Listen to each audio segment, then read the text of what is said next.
9 horas. Vamos lá, vamos dar início a mais um webinar do Ibracon, né, do nosso Ibracon ESG Week. Nós começamos no dia 21, na segunda-feira. Hoje, né, mais um webinar. Amanhã, né, sexta-feira, nós não teremos mais o nosso webinar essa semana, mas a gente volta na semana que vem com outros até quinta-feira, também dia 31, se eu não estou enganada, dia 31, quinta-feira, mas sempre às 9 horas, tá? Das 9 às 10, sempre webinars para você com especialistas convidados, com membros do nosso GT de Sustentabilidade ESG do Ibracon. E hoje vamos falar sobre crédito de carbono, inventário, contabilização. Então, para isso, a gente conta também com uma série aqui de especialistas e convidados que eu quero aproveitar para agradecer a presença. Alexandre Furtado, especialista convidado, Cleiton Codo, né, que é membro do nosso GT Sustentabilidade ESG do Ibracon, e a Gabriela Halfen, espero que eu tenha falado o sobrenome dela correto, nossa especialista convidada também. E antes de passar a palavra para eles, que nosso tempo é bem apertado, mas dá alguns lembretes aqui, recados para vocês que nos acompanham. Esse vídeo, assim como todos os outros, né, do nosso Ibracon ESG Week, eles ficam gravados. Então, se você não conseguiu assistir, se você quer rever, né, daqui uns dias a gente vai ter toda a coletânea lá no site do Ibracon, também com as apresentações. Tá? Então, isso é bem bacana para a gente poder compartilhar conhecimento também. Fiquem à vontade, são muito bem-vindas as perguntas de vocês, façam as perguntas pelo chat. E aí, no decorrer do programa, José Carlos, como vocês têm acompanhado, que é membro da nossa área técnica, vai conduzir com os nossos especialistas aí as temáticas que vocês forem trazendo aqui pelo chat. Também, ali no decorrer do programa, a Ana vai sempre soltar alguns recados, vai passar também sobre a nossa pesquisa de avaliação. Deixem o feedback de vocês, porque isso nos ajuda a pensar os próximos programas, tá bom? E lembrando que essa é uma iniciativa do Ibracon que está alinhada principalmente à bandeira atividade como agente de mudanças, né? Então, a profissão tem um protagonismo nesse contexto, né, de mudanças de ESG e uma série de desafios também que a gente tem tratado aqui no nosso Ibracon ESG Week. Então, agora, vamos ao que interessa. Eu vou passar a palavra para o Alexandre, nosso primeiro convidado. Alexandre Furtado, bom dia, seja muito bem-vindo e te passo a palavra. Gente, aproveitando, eu não fiz a minha audiodescrição. Vou aproveitar esses segundinhos, Alexandre, segura aí. Vou fazer a minha audiodescrição. Sou uma mulher de pele branca, cabelo preto, estou usando um macacão preto e branco num fundo cinza do Ibracon, e sou a facilitadora aqui, junto com José Carlos, Ana e outros representantes do Ibracon, Solange, também sempre conosco, gerente de comunicação do Ibracon e facilitadora aqui estou para o nosso Ibracon ESG Week. Então, sejam bem-vindos e bem-vindas. E agora sim, Alexandre, com você. Bem-vindo, bom dia. Bom dia, Fernanda. Bom dia, Gabriela. Bom dia, Cleiton. Bom dia a todos. Estou de volta a casa. Tenho muito orgulho de quando trabalhei por mais de 14 anos na Abrasca, de ter podido participar da comissão consultiva da CVM dentro do Ibracon, ter participado de várias normas contábeis na época, depois disso no CPC, junto ao IFRS Foundation também.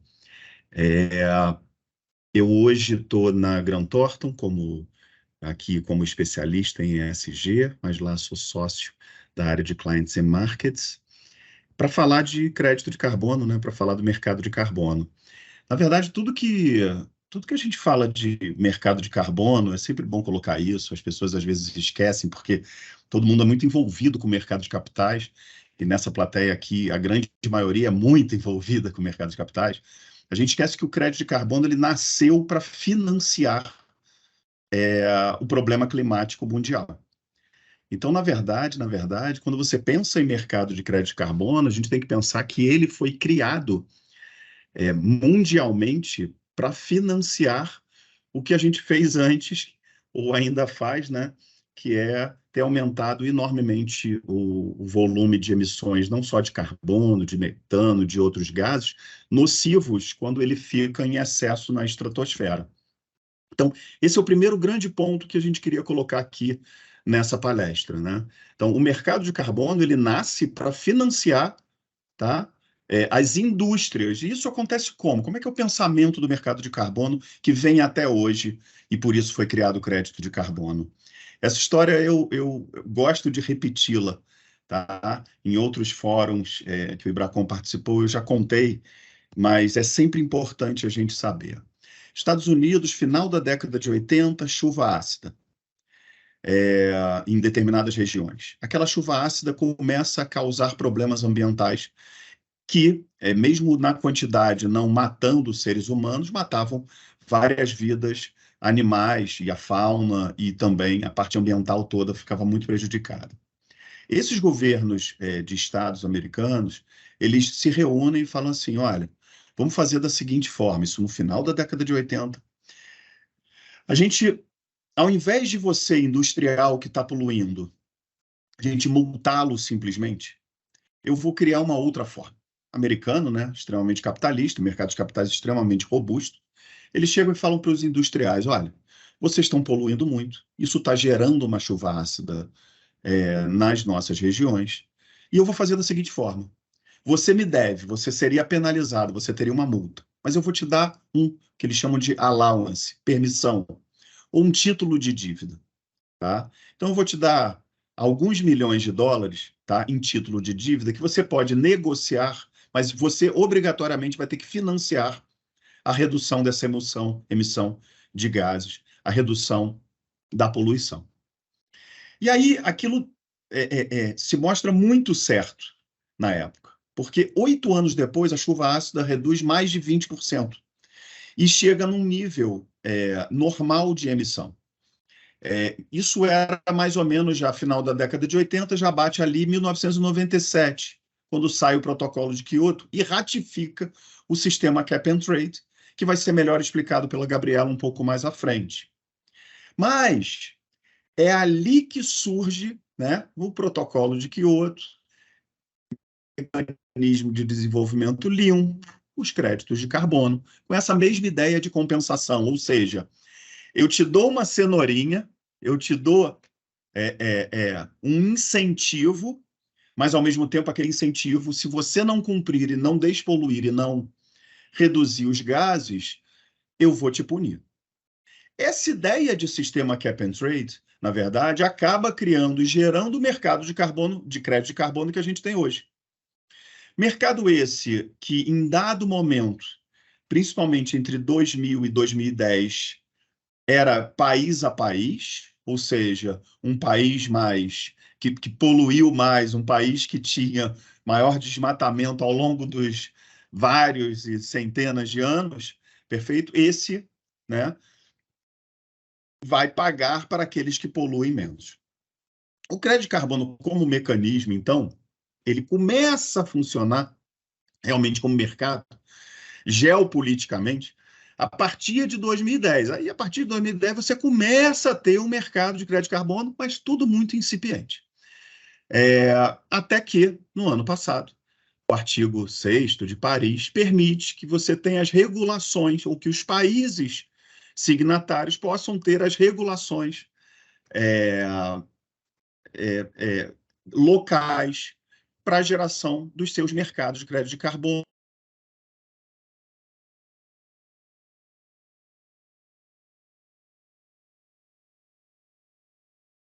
Sobre tanto como é que funciona o sistema cap and trade, qual é a parte de cálculo do mercado, como que o mercado está funcionando, e depois o Clayton vai contar um pouco para a gente como que hoje saiu agora, né, a norma de descarbonização, né, do crédito de descarbonização, que é um nome bem interessante. Eu tenho o orgulho de ter participado do grupo de trabalho, ou pelo menos no final do grupo de trabalho, com o professor Eduardo Flores, com o pessoal do CPC, e dar as minhas opiniões, né? Mas essa regulação vai ser um pouco melhor explicada pelo Clayton, mas eu vou contar agora um overview de como é que está o mercado hoje, né? Eu vou pegar uma fotografia dos últimos 3 anos. Então, o que existe hoje, apesar do artigo 6º lá de Paris, né, permitir as regulações, os países estão começando a se movimentar. No entanto, algumas questões geopolíticas se colocaram à frente. Primeiro, há mais ou menos 3 anos atrás, e até dezembro, ou janeiro ou fevereiro desse ano, o que as empresas, existia um mercado, ou existe um mercado voluntário, só que é um mercado muito de que empresas que possuem propósito compram crédito de carbono. Então, na medida em que você tem empresas que têm propósitos, eu vou citar algumas, eu estou aqui em Belo Horizonte hoje, a Localiza.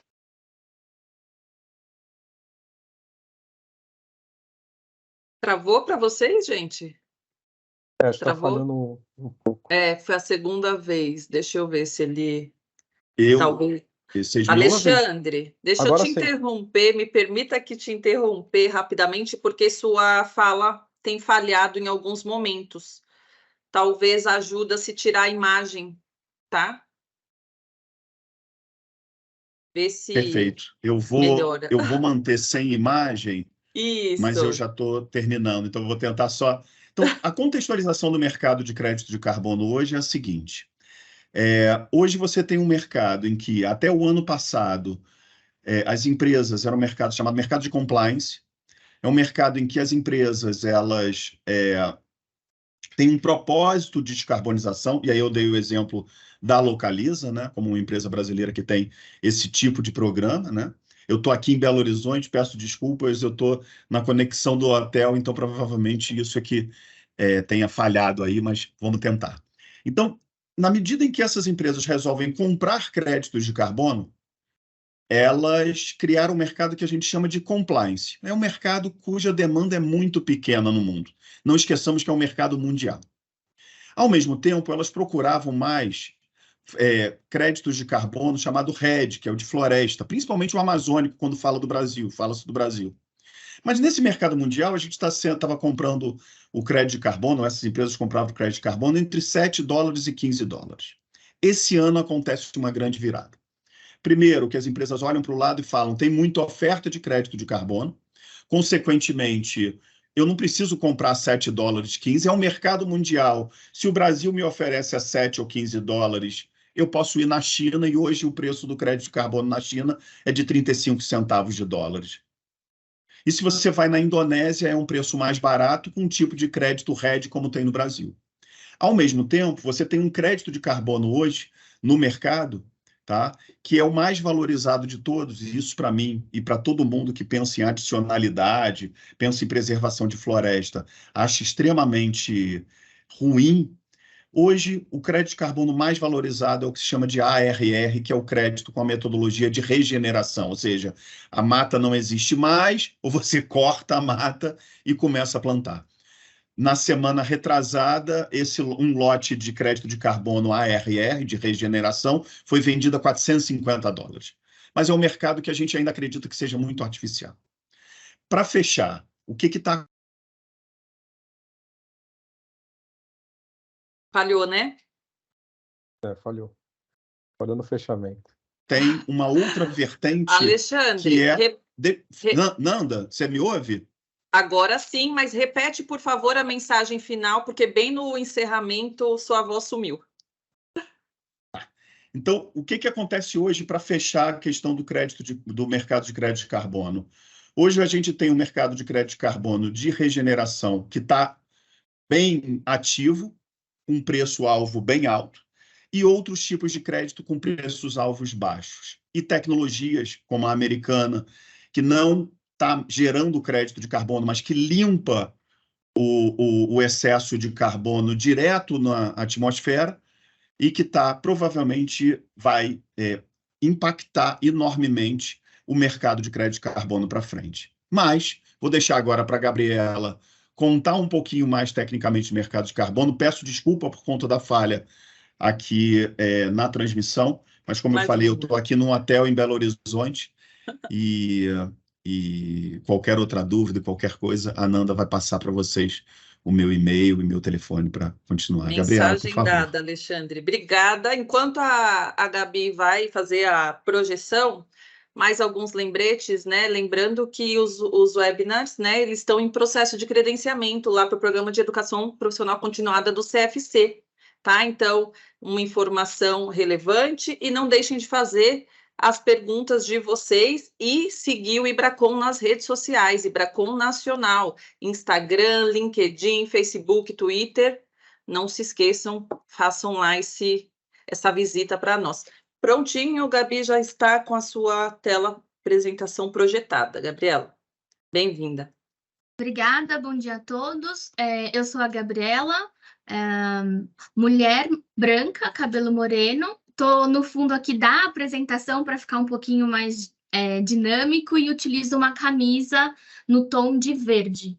Então, pegando um pouquinho do gancho do que o Alexandre comentou aqui para a gente, eu quero trazer um pouco de conceito, começando, né, com o que é o crédito de carbono, que muito se fala, pouco se ouve, né? E vou tentar honrar aqui os nossos minutinhos. Então, gente, o crédito de carbono, ele é um instrumento de compensação das emissões de gases do efeito estufa. O efeito estufa, acho que a gente pode depois dar uma olhadinha na literatura para entender como é que funciona isso hoje, globalmente e também localmente, que é muito importante que a gente conheça como esse efeito funciona nas nossas regiões, e ela é uma medida que equivale a 1 tonelada de carbono equivalente um crédito de carbono.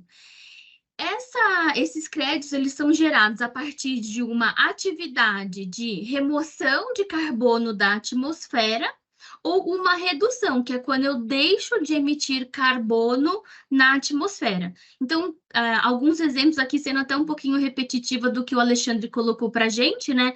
Preservação de florestas, eficiência de processos, tratamento de efluentes, substituição de combustíveis. Então, tudo isso, quando você coloca numa mesma moeda ou numa mesma medida, você consegue ter o crédito de carbono. Eu trouxe aqui, né, para vocês terem uma ideia, o volume de crédito de carbono por categoria. Então, reforçando o que o Alexandre colocou para a gente, que as florestas e o uso da terra é onde a gente tem a maior categoria de crédito de carbono ou tonelada de carbono equivalente. Os créditos de carbono, então, eu trouxe aqui um fluxo para entender como que eles acontecem. Você tem aqui o processo de projeto de redução das emissões do crédito de carbono, o crédito de carbono, e que possivelmente, né, vai acabar tendo uma redução da contenção do aquecimento global. Por que hoje esse crédito, o crédito de carbono está muito em alta? Porque nós estamos diante de uma emergência climática, né? E aí o tom de urgência aparece muito e ela vem sendo impulsionada. Para vocês terem uma ideia, esse aqui são os valores de crédito de carbono em 2019 e em 2021. Aqui, eu vou só me afastar um pouquinho para vocês terem uma ideia. Eu trouxe aqui, né, um estudo recente que a gente pegou para fazer essa matéria sobre o mercado regulado, né, em lugares que têm setores regulados. Então, hoje nós estamos aí com cerca de 74 projetos, 77 projetos, e olha a escala, né? O quanto esses projetos e o crédito de carbono vem crescendo ao longo do tempo. Bom, a origem do crédito de carbono, ela vem, né, desses projetos, como eu comentei, e ela tem, então, duas formas para se estabelecer o registro, e também formas de contabilizá-lo, né? Começando aqui pelas metodologias. Eu trouxe as metodologias que são mais utilizadas, porém, existem outras que vocês podem também conhecer. Então, começando com as mais utilizadas, que é o VCS. Essa daqui é o VCS, o Gold Standard e outros. Deixa eu só pegar exatamente aqui para eu ver direitinho, para falar todos os nomes. Então, o VCS hoje ele é o mais utilizado, ele é baseado nos princípios da ISO, E é um padrão que garante que as reduções de emissões elas sejam adicionadas, únicas e verificadas. O Gold Standards, que é a segunda aqui na nossa escala de metodologia, ela tem uma escala um pouco menor, né? E ela também está voltada para iniciativas de eficiência energética, biomassa ou biocombustíveis. E os outros, né, como deixando aqui só para que vocês tenham na cabeça todas essas metodologias, então tem o Global Carbon Council, o Social Carbon, o Biocarbon Registry e o Ser Carbono. Bom, essas aqui são as metodologias que vai mostrar para a gente como fazer todo o cálculozinho, que eu vou trazer mais para frente também um exemplo desse cálculo. E aí, existem, então, as plataformas que elas são organismos que gerem os créditos de carbono, tanto dando confiabilidade nas informações vindas das metodologias, como também sendo aí um depositório, né, de gestão dessas informações. A mais conhecida é a Verra, que é uma certificadora tradicional para os ativos ambientais, estando envolvida aí também nas normativações, nas avaliações e em auditorias independentes. E depois também a gente tem a Golden Standards, que hoje ela é a credenciada da UNSCC. Eu vou passar aqui para o próximo slide. Então, essa aqui, né, para os critérios de emissões de crédito de carbono. Aqui não é simplesmente você ter um projeto e entender que aquele projeto logo de cara vai gerar um crédito de carbono. Então, para cada metodologia, existem informações específicas do que é necessário, como, por exemplo, comprovante de adicionalidade. Esse comprovante de adicionalidade para florestas é algo que a gente tem que ficar bastante atento, porque acaba, em alguns momentos, invalidando, né, o crédito de carbono. Temporalidade. Também vou pegar um exemplo aqui de floresta, que você tem que garantir que aquele processo ou projeto, ele vá se manter ao longo do tempo. E aí tem tempos que chegam, projetos com tempos de até 100 anos, né? Confiabilidade e consulta às partes interessadas. Todos os envolvidos devem ter transparência nas informações. Basicamente, aqui, né, eu trouxe as regrinhas do que se deve seguir na emissão de um crédito de carbono. Como, por exemplo, não vou citar todas para poder aproveitar aqui o nosso tempo. Um relatório, você ter um monitoramento constante. O importante é você também procurar identificar as causas de compensação, né, aonde você consegue ter uma compensação maior dos gases de efeito estufa e algo que é bem comentado também na parte de contabilização, a aposentadoria desses créditos. Como eu disse para vocês, eu trouxe aqui um exemplo de como calcular, porque o pessoal falou que é uma informação que todo mundo procura, né? Então, olha só.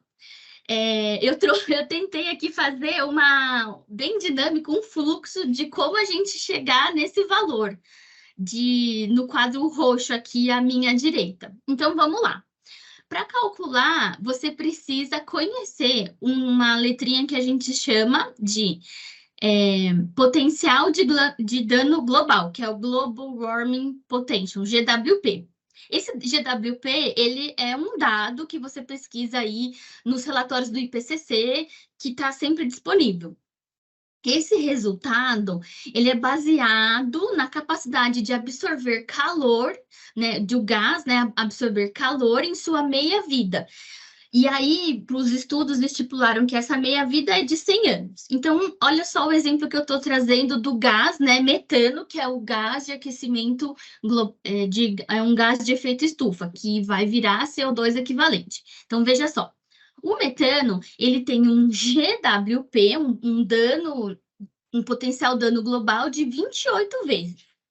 Então, ou seja, ao emitir 1 quilo de metano, é o mesmo efeito que emitir 28 quilos de CO2. 1 quilo de CO2, eu vou colocar aqui o nosso laser, para vocês verem onde eu estou. Vou aqui nessa aqui, ó. 1 quilo de CO2, ele equivale a 0,27 de carbono equivalente, que é quando a gente pega os variados gases do efeito estufa, né, que hoje basicamente são 4, que todo mundo conhece, e acha a proporção de cada um desses gases. Então, veja só. O CO2, então, ele é 1 vezes 0,27 e o metano é 28 vezes 0,27, que daria, então, 7,63. 1 tonelada de CO2, que é o exercício aqui que a gente fez, até vou vir um pouquinho para cá para vocês visualizarem. Então, 1 tonelada de CO2, ela equivale aí, olhando por cima, tá, gente? Esse valor pode mudar a $10. 1 tonelada de CO2 equivalente, então, ela seria 2 vezes... Desculpa, o CO2 valeria $2,73 e o metano valeria $76,30, que é um pelo outro. Explicando assim, não sei se ficou super claro, mas eu tentei fazer aqui toda essa linha de raciocínio, matemática simples, você só precisa ter os dados. E aí, esses dados, eles estão todos disponíveis nasquelas metodologias que eu comentei para vocês. Depois vocês mandem aqui, né, para os nossos mediadores se ficou alguma dúvida e eu vou tentar resolver na medida do possível. Vou correr porque eu tenho bem pouco tempo aqui, 4 minutinhos, então quero colocar para vocês que dentro desse cenário existem hoje o mercado regulado e o mercado voluntário. Eu vou falar um pouquinho mais do mercado voluntário, que é hoje o que a gente trabalha aqui no Brasil, né? A questão do mercado regulado, ele ainda está em fase de análise aqui no Brasil. Então, o mercado voluntário é aquele que as empresas que têm, né, a gestão dos projetos que são verificados para emissão de gases de efeito estufa e que, consequentemente, geram créditos, tradam nas suas empresas em formas de contrato esses projetos em crédito de carbono, fazendo aí a compensação e a gestão dessa informação. Como o Alexandre comentou, esse aqui, para vocês entenderem rapidamente a explicação de um cap and trade, esse cap and trade funciona muito para os mercados regulados, onde há o teto de limite de emissões para cada tipo de setor econômico. Então, ou seja, eu tenho uma permissão, como o Alexandre colocou para a gente, do qual eu posso emitir desses gases de efeito estufa. E aí, se eu fiquei no meu limite, minha continha está 0 a 0. Se eu passei do meu limite, eu preciso comprar o que eu deixei, o que eu deveria ter ficado na minha linha de base. E aí, então, existem pessoas ou empresas, né, que estão sobrando, e aí elas podem vender, e existem empresas que usam também, né, e aí isso não está dentro desse modelo, mas usam para ficar dentro dos processos operacionais da própria empresa. Então, basicamente, quando eu tenho uma permissão, eu sei até onde eu posso ir, se eu passei, eu compro, se eu não passei, eu só digo lá que não passei. Aqui são os mercados jurisdicionais, né? Porque muitas pessoas perguntam, né? Eu posso comprar na China e vender na Europa? Hoje, isso ainda está sendo estabelecido com o mercado interglobal de emissões, que foi discutido aí nas nossas últimas COPs, e até o Alexandre comentou do artigo 6º. Então, esses são os mercados, eles hoje não têm permissões, né, de tradear entre eles, então, por conta das suas diferentes características entre si, eles evitam fazer esse tipo de trade. E, como vocês podem ver, né, são bastante. Aqui eu estou trazendo o mercado regulado, que é o cenário global. Então, só para vocês terem uma ideia, em 2022, essas iniciativas cobriram 11 gigatoneladas de CO2. Como eu comentei para vocês, são 70 a 77 iniciativas, e hoje elas giram em torno de 45 bilhões em receitas ao redor do mundo. Só para vocês terem uma ideia, eu fiz aqui uma busca de valores, né, de crédito de carbono. Então, tanto no mercado regulado quanto no mercado voluntário. E aí aqui, né, vocês conseguem ver a diferença, né, de valor. Tipo, no mercado voluntário, às vezes, a gente consegue créditos no valor de centavos, enquanto nos mercados regulados a gente chega a quase $100 a tonelada de carbono. E aí, não quero me estender para deixar o nosso tempinho aqui para perguntas, né? Esse aqui é o cenário do mercado regulado no Brasil. Eu começo, então, falando um pouquinho sobre as COPs. Esse material vai estar disponibilizado para vocês, porque essa história começou, né, como o Alexandre comentou, há muito tempo atrás. No Brasil, então, eu quero trazer o destaque que hoje, né, está aí o decreto 11.0775, que fala sobre o estabelecimento do mercado regulado no Brasil, que está mexendo aí com o sistema financeiro. E acaba minha fala dando aqui um recado importante. Essa foi uma pesquisa que a Grant Thornton fez sobre greenwashing, né? Então, é aquela questão do parece sustentável, mas na prática não é. A COP26 foi uma COP que trouxe à luz essa questão, não só para as questões do crédito de carbono, mas também para as nossas divulgações. E vou deixar aqui para que vocês procurem depois essa matéria que foi muito bem divulgada pela Grant Thornton. Fiquei dentro do tempo, obrigada. Eu vou passar a fala para o Cleiton. E, gente, se eu corri, vocês me desculpem, mas eu estou aqui tentando manter o nosso horário, certo, Cleiton? Não, tá certo. E obrigado, Gabriela, bem explanado. Eu só comentar que realmente no Brasil tem muito potencial, né? Que nem está naquele mapinha ali do mercado. Então, podemos seguir aí bastante oportunidades aqui no Brasil. Bom, eu fiquei aqui com o desafio de passar em pouco tempo aí 2 temas um pouco complexos. Eu vou compartilhar aqui a tela. Já está aparecendo, tá? Ótimo. Deixa eu só posicionar aqui, porque quando eu projeto eu não me vejo, tá? Perfeito.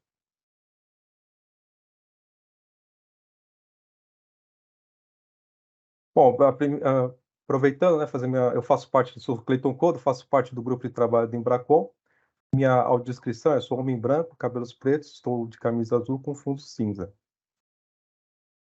Bom, vamos falar aqui um pouco sobre a asseguração, né? A norma ISAE 3410 é um padrão internacional para a realização de trabalhos de asseguração sobre as declarações de gases de efeito estufa nas entidades. Ela é chamada de Assurance Engagement on Greenhouse Gas Statement. Foi aprovada em março de 2012 pelo IASB. Sua correspondência no Brasil é a NBCTO 3410, Trabalhos de Asseguração para a Declaração de Emissão de Gases de Efeito Estufa em Mudanças Climáticas. Ela foi traduzida e revisada aqui pelo GT do Embracon e aprovada em abril de 2023 pelo CFC. O projeto da criação da norma foi realizado no momento aí de surgimento do mercado de carbono, né, quando tinha muitas iniciativas globais para emissões. E aí o IASB teve essa sensibilidade de já fazer essa criação. O objetivo dela é fornecer credibilidade e confiança às informações relacionadas à emissão de gases de efeito estufa, né, e informações de divulgação pelas organizações. Bom, um trabalho baseado na NBCTO 3410 visa assegurar que a declaração de EGA está livre de distorção relevante devido a erro ou fraude, que é o mesmo conceito dos trabalhos das emoções financeiras e outros trabalhos de asseguração que a gente faz, né, como auditores. Eu estou comentando aqui que ela chama declaração de EGE, mas no mercado também pode ser conhecida aí como inventário de emissões, né, que depende aí muito de como tá, mas na norma ela saiu como declaração de GEE. Slide 2. Bom, aqui a norma informa que a declaração de GGE é como uma declaração que define os elementos constituintes e quantitativos das emissões de GGE em uma entidade para um período, né? Então ele especifica, né? São emissões para um período. E essas emissões, como já foi comentado aqui em diversas oportunidades aí nos outros fóruns, são emissões de escopo 1, né, que são as controladas pela entidade, o escopo 2, que é associadas à energia elétrica transferida, né, para a entidade, e o escopo 3, todas as outras emissões indiretas. Segmento. Bom, aqui só comentando que o que essa norma não trata, né? Ela não trata de outros tipos de emissões, como o dióxido de nitrogênio e dióxido de enxofre. E também fica fora aqui as pegadas de carbono e o ciclo de vida de produtos, né? Relativa aí a essas pegadas que também é comum também. E o projeto de compensações utilizado por outras entidades, que aí é tratado por outras questões. Aqui realmente seria somente o escopo 1 e 2 e 3, que inclui o dióxido de carbono, né? O metano, que foi comentado pela Gabi, o óxido nitroso e os gases fluorados.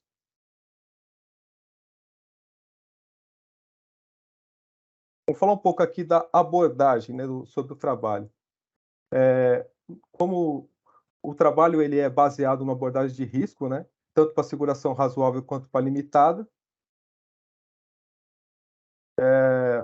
Então, nesse trabalho, o auditor aqui obtém um entendimento aí do ambiente da entidade, incluindo o controle interno, identifica e avalia o risco de distorção relevante da declaração, executa os procedimentos para endereçar os riscos identificados e emite o relatório com as constatações do profissional, que é o relatório de asseguração. Bom, aqui no próximo slide, não vou entrar muito em detalhes, mas a norma ela sempre traz aí a opção de asseguração razoável ou limitada, né? Isso vai depender, um trabalho vai depender do atendimento a alguma regulamentação ou empresa. A norma não define qual desses dois deve ser utilizado, né? Na asseguração razoável é emitida uma opinião, né, sobre a declaração, e na asseguração limitada é emitida uma conclusão que tem um pouco menos de peso, porque ela também não envolve análise de controles internos.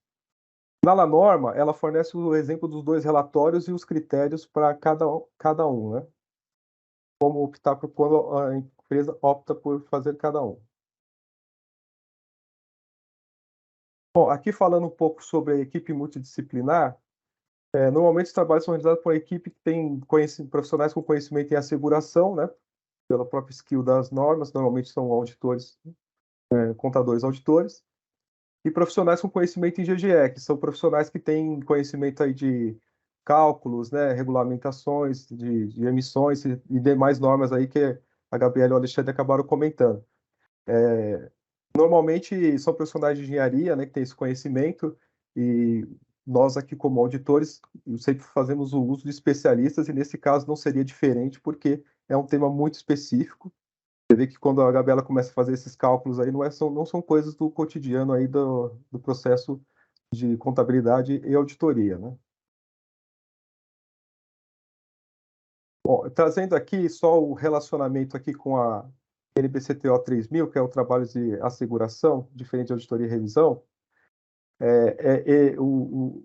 Ela trabalha, o NBCTO 3000 é um standard guarda-chuva, né? E esse NBCTO 3410, ela opera abaixo dele, e assim também deve ser cumprido todos os requisitos do trabalho da NBCTO 3000, como independência, processo de aceitação, modificação no relatório e demais requisitos aí da norma 3000.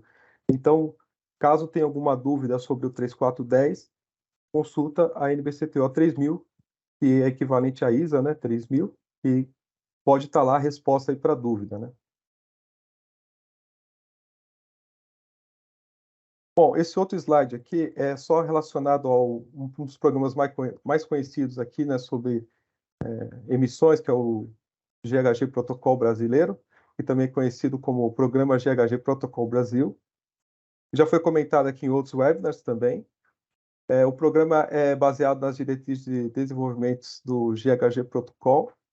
No Brasil, ele trabalha em colaboração com a FGV e o Inmetro. Um tópico, ainda é o mesmo.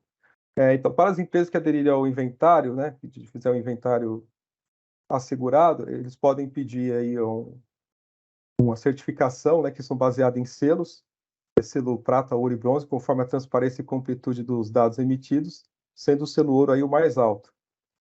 Só ressaltando também que a empresa de auditoria tem que ser acreditada pelo Inmetro para poder realizar esse trabalho de acordo com o programa GHG Protocolo Brasileiro.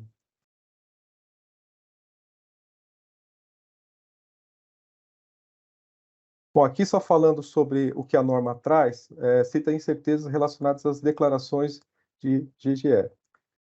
Normalmente, ele traz duas incertezas, que é a incerteza científica, né, que surge devido ao conhecimento científico incompleto sobre a medição, e a incerteza estimativa, que resulta do processo de medição e cálculo utilizados para quantificar as emissões dentro dos limites do conhecimento científico. Porém, a norma também cita que não é um problema essas duas incertezas, a menos que o impacto dessa incerteza numa declaração seja muito alto, ou seja, a empresa não consegue ter ali uma apuração adequada e aí isso daí não é possível fazer um trabalho de asseguração. De qualquer forma, a norma também cita que a divulgação da incerteza inerente é exigida no relatório do auditor. Então, tem que estar lá constando essa informação.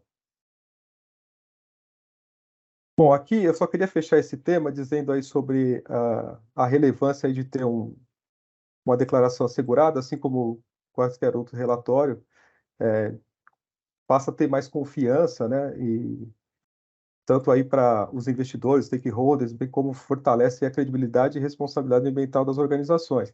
Porque sempre ter uma certificação melhora o processo. Bom, deixa eu acelerar aqui pelo próximo tema. Cleiton, Oi.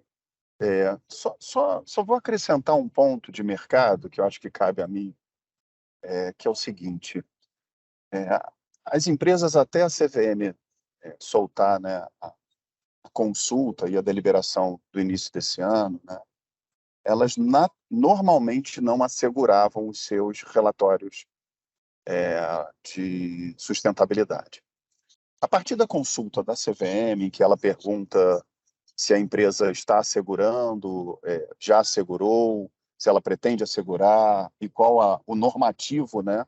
Porque isso foi emitido pela CVM em janeiro, então ainda não tinha o IFRS S1 e S2, né?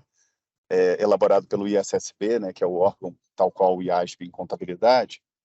É só para dizer que esse ano as empresas começaram a se movimentar em termos de asseguração, justamente porque a CVM provavelmente com o IFRS S1 e S2 vai fazer com que as companhias abertas, principalmente, venham a ter os seus relatórios de sustentabilidade integrados às demonstrações financeiras, no que tange a informações financeiras, né, de sustentabilidade, e a asseguração é um passo que provavelmente a CVM vai caminhar, e agora você vai falar, claro, do mercado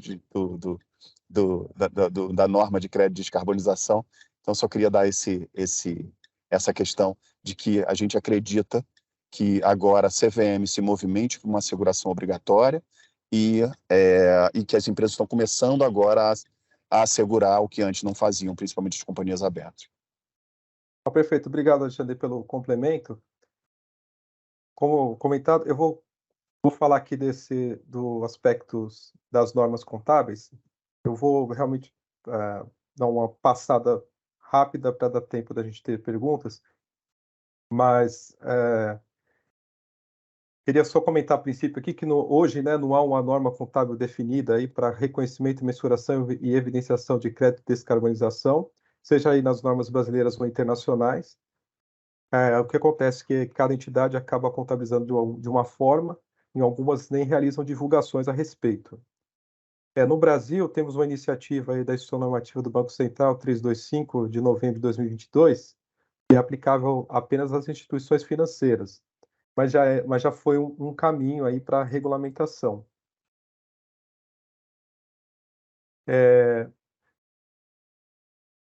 Tem aqui um projeto, né, sobre a orientação técnica de descarbonização, que é o que o Alexandre comentou, que é o OCPC 10, que está aí, é um projeto do Comitê de Processamentos Contábeis CPC, que eu acho válido abordar, porque ele já traz alguns conceitos, né?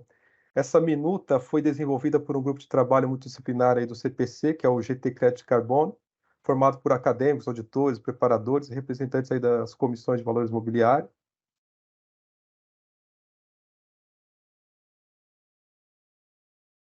Bom, o objetivo aqui da orientação é tratar dos requisitos para reconhecimento, mensuração e evidenciação aí dos créditos de descarbonização, tratando aí da originação, negociação, aquisição para cumprimento de metas de descarbonização, bem como dispor sobre os passivos associados a essas metas, né? O CPC 10, né, o projeto não cria procedimentos novos ou altera comandos de outros pronunciamentos contábeis emitidos pelo CPC. Isso é um ponto importante. Ele é um OCPC, né?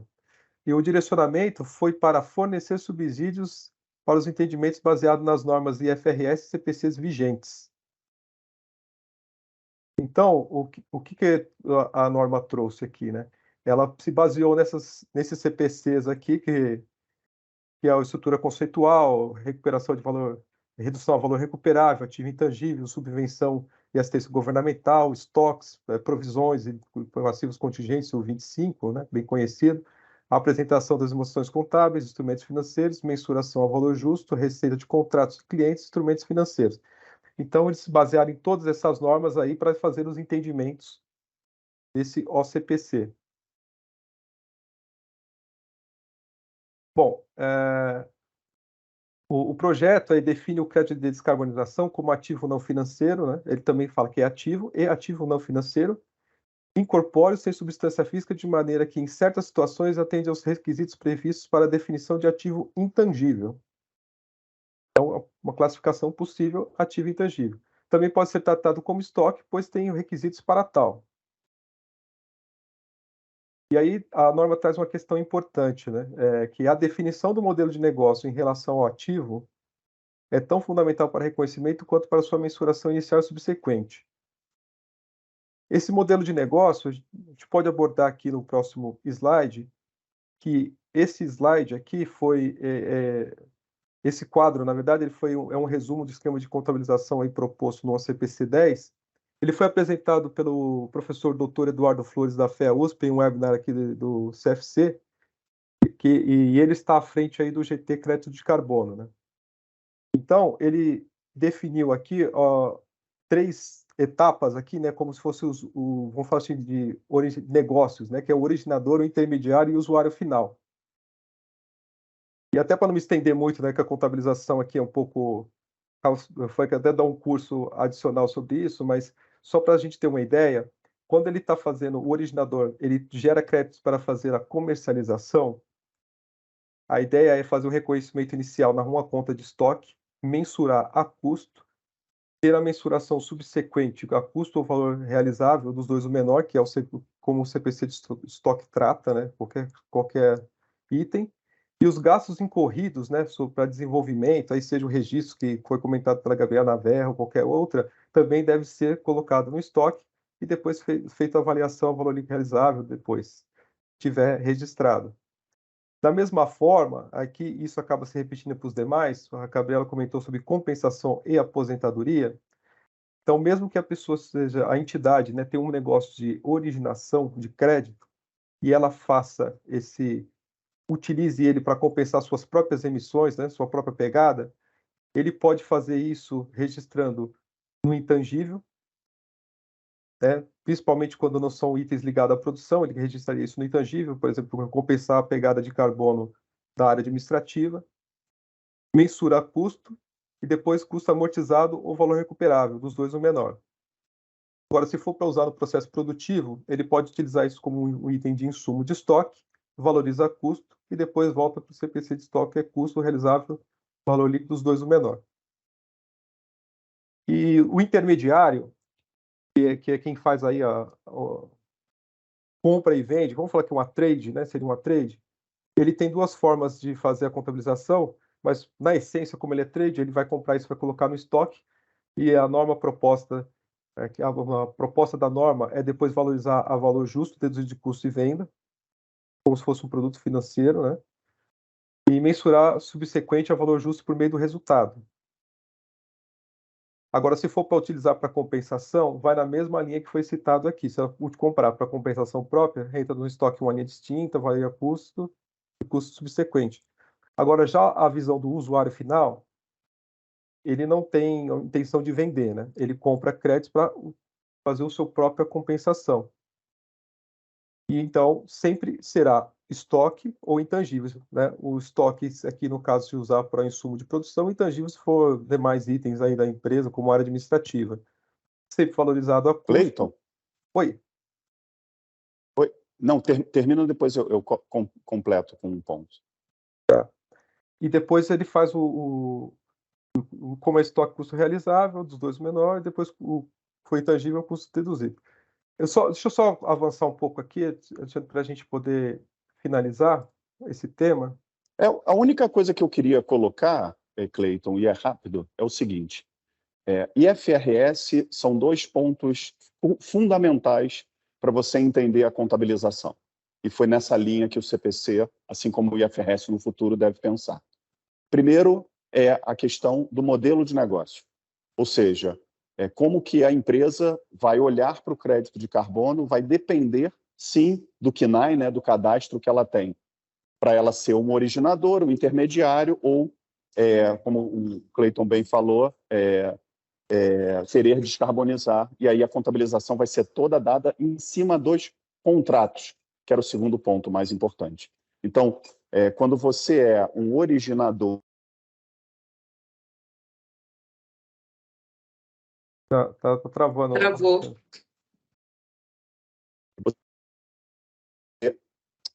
E tem um contrato, desculpa, gente, para poder vender, comprar e vender aquele crédito. E a contabilização vai seguir esse contrato e o que a empresa é. Desculpa, Cleiton, era só esse ponto que eu acho que é relevante. Não, perfeito. Só porque deu uma travada, só para complementar, que assim, o que vai determinar é o contrato e o ramo de negócio da entidade, que é esse que o OCPC traz, né?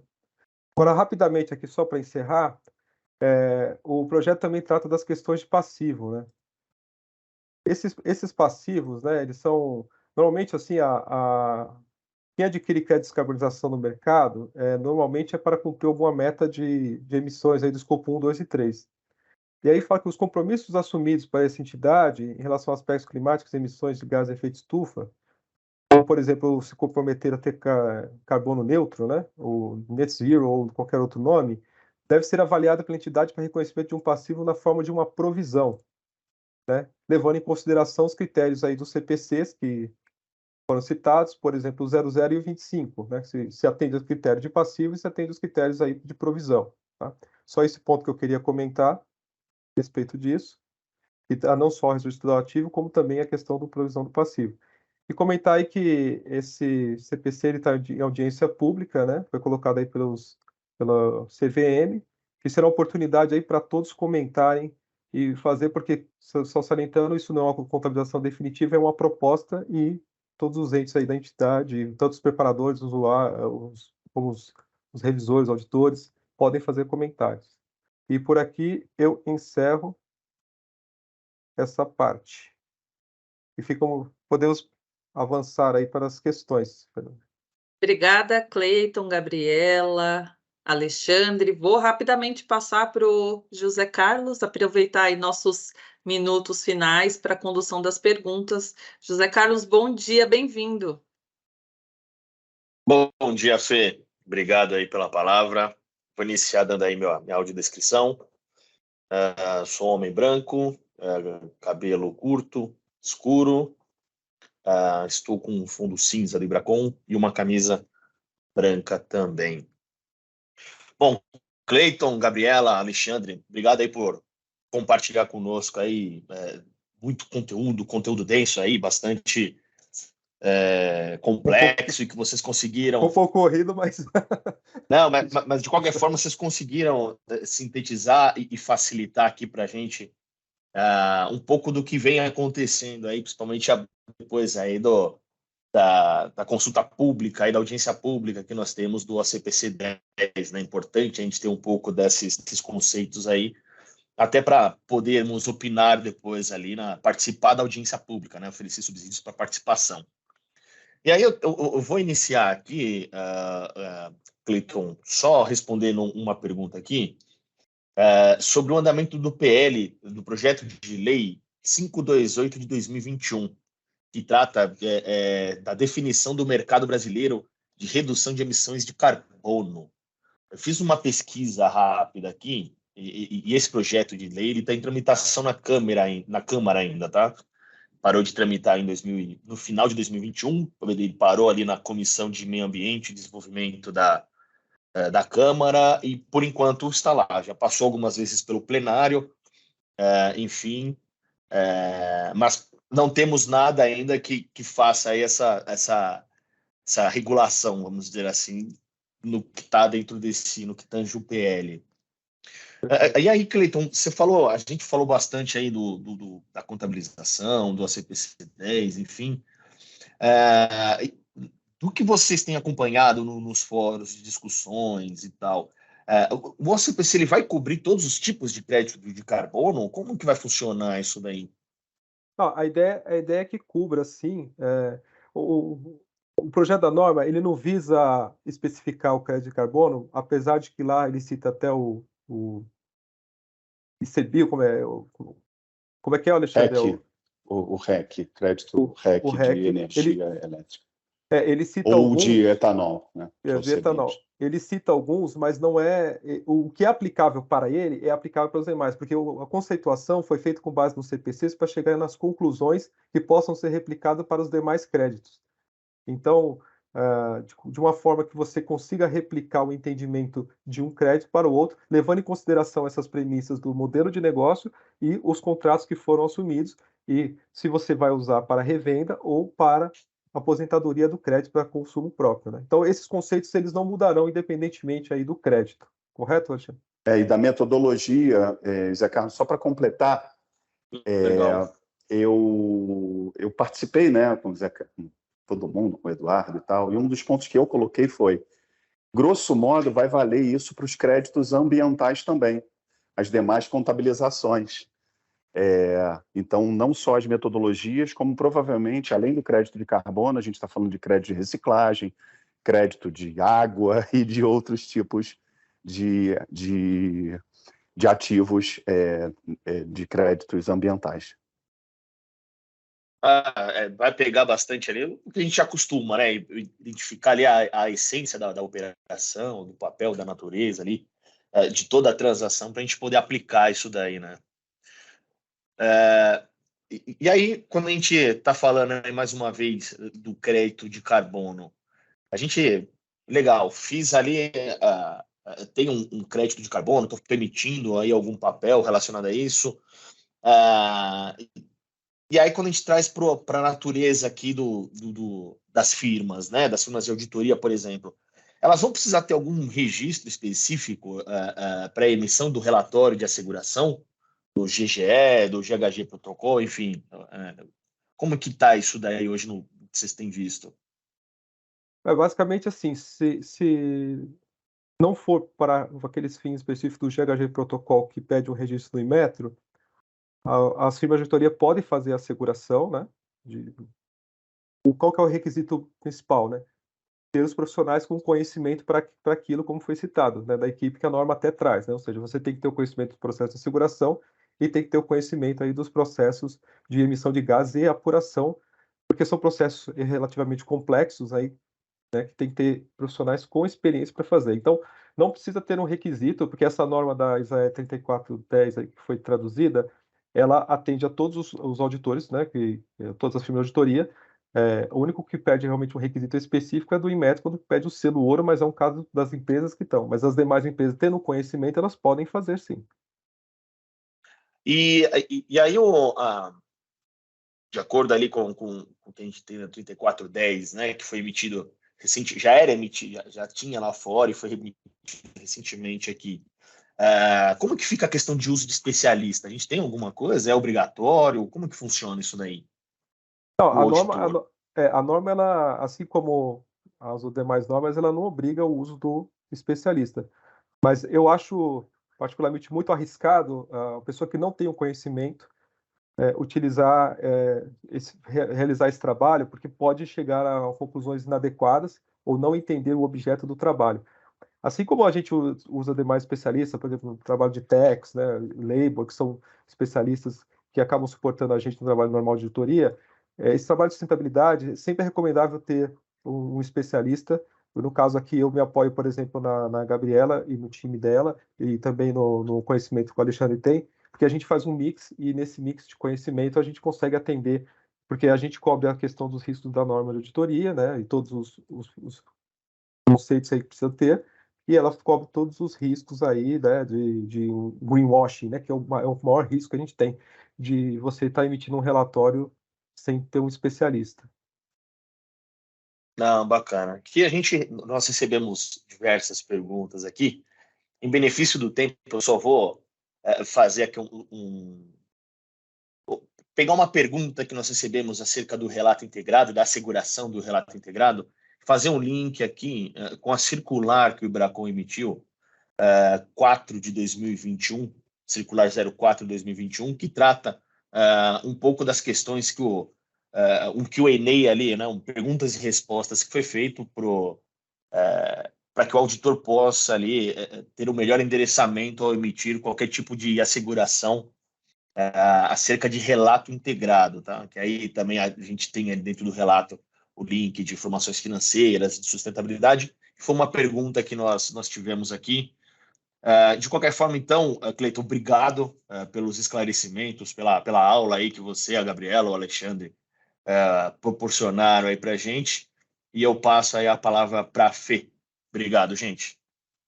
Obrigado, agradeço a oportunidade. Obrigada, Cleiton, Gabi, Alexandre, José Carlos. Obrigada a todos e todas que ficaram conosco, né, até essas 10 horas aí passadas, uns minutinhos, mas deixei aqui no chat, gente, a programação do nosso IBRACON ESG Week da próxima semana. Amanhã nós não temos, então não nos encontraremos das 9 às 10, mas na segunda estamos de volta. E aí o nosso tema, justamente, relato integrado. OCPC 09, como integrar as DFs e as informações de sustentabilidade. Então, vocês não podem perder. Muito obrigada pela participação, pela interação, pelos feedbacks. E a gente segue aqui na nossa jornada de sustentabilidade ESG e voltamos na segunda-feira. Vem com a gente novamente na próxima semana. Vamos juntos com o IBRACON, confiança que forma, informa e transforma. Um bom dia a todos e um bom restinho de semana. Tchau, tchau, gente. Até mais. Tchau, bom dia.